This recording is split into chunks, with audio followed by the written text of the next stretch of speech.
مجھے یقین ہے تم آؤ گے، مجھے یقین ہے وہ وہاں جائے گا، مجھے یقین ہے ہم پاس ہوں گے، مجھے یقین ہے وہ سمجھ جائے گا۔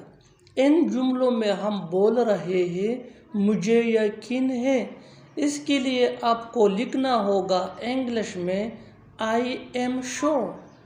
آئیے کمپلیٹ اسٹرکچر سمجھتے ہیں۔ آئی ایم شور پلس سینٹنس۔ آگے ڈیٹیل سے سمجھاتا ہوں مثالوں سے۔ مجھے یقین ہے تم آؤ گے، I am sure you will come, I am sure you will come.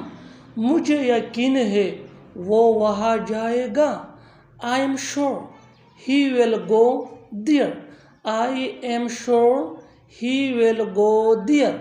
مجھے یقین ہے ہم پاس ہوں گے، آئی ایم شور وی ول پاس، آئی ایم شور وی ول پاس۔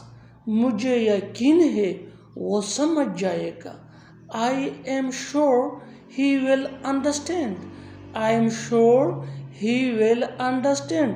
اور آخر میں یہ سینٹنس آپ کے لیے کامنٹ سیکشن میں اس کا جواب ضرور دینا۔ مجھے یقین ہے ہم یہ کر سکتے ہیں، مجھے یقین ہے ہم یہ کر سکتے ہیں۔ Subscribe English piece for more advance English sentence structure. Thanks من۔